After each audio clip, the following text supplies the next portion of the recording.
Eu volto a conversar com o Diego, primeiro para a gente atualizar, né, Diego, os números que a gente teve uma mudança, principalmente no Senado, que é o que está mais apertado, né, em relação a democratas e republicanos, mas a gente pode falar da Câmara também. Como estão as atualizações? Olha só, Isa, a gente tem 48 no Senado, então 48 para um lado, 48 para o outro, republicanos e democratas bem apertados nessa disputa.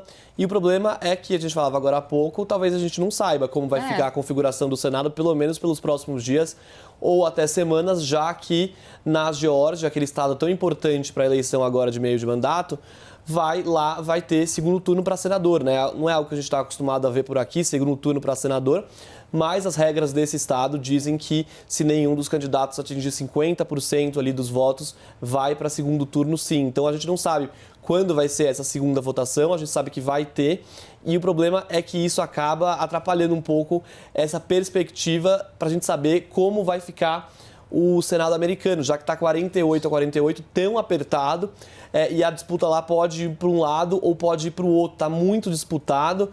Existe o Raphael Warnock, que é o candidato democrata ali, que tem uma vantagem sobre o candidato republicano, mas que não atingiu os 50%, e importante dizer, uma vantagem muito pequena, ali de 0,2%, 0,3% contra o Herschel Walker, que é o outro senador que está disputando também essa vaga lá na Geórgia. E sobre a Geórgia também, aproveitar aqui, Isa, e falar que lá na Geórgia foi eleito o secretário de Estado, o mesmo secretário de Estado que contrariou Trump nas eleições de 2020. O secretário de Estado, só para a gente entender aqui, é a pessoa que pode determinar as regras de votação de um determinado estado. A gente sabe que nos Estados Unidos essas regras variam muito de estado para estado.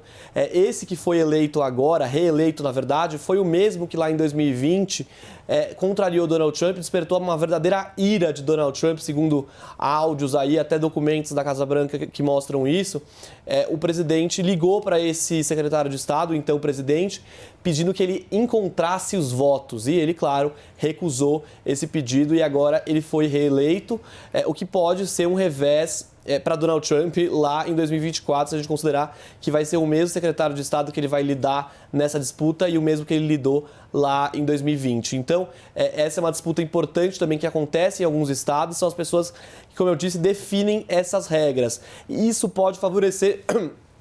Isso pode favorecer muito um lado ou outro. São, por exemplo, os secretários de Estado que definem a divisão de distritos nos Estados Unidos, dentro dos estados. E essa divisão de distritos pode ser crítica na eleição. Isso porque, por exemplo, um distrito com mais votos, com uma maior comunidade de negros ou de latinos, pode ser incluído ou não. E aí isso interfere, por exemplo, no candidato que eles vão votar, se vai ser democrata ou republicano, de acordo com aquele distrito. Nesse caso, os distritos aí, ou os condados, dizem respeito apenas à Casa dos Representantes. Os membros da Casa dos Representantes são eleitos por distrito, já os senadores pelo estado inteiro.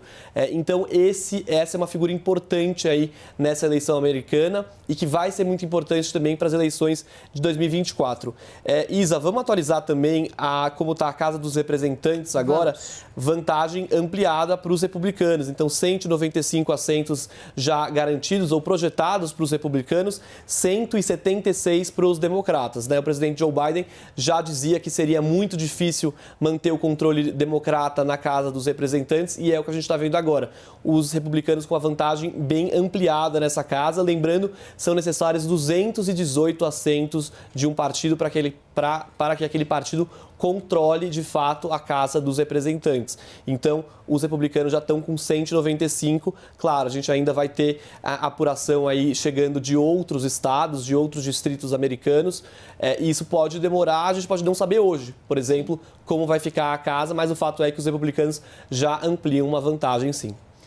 É isso, né, Diego? Você está dizendo, os resultados ainda estão chegando, as apurações de votos estão chegando. E o que a gente sempre reitera aqui para quem nos assiste é que essa contagem de votos não é feita por um poder central eleitoral nos Estados Unidos, como é o nosso Tribunal Superior Eleitoral. Lá não existe. Quem faz a apuração dos votos é justamente a mídia, a CNN.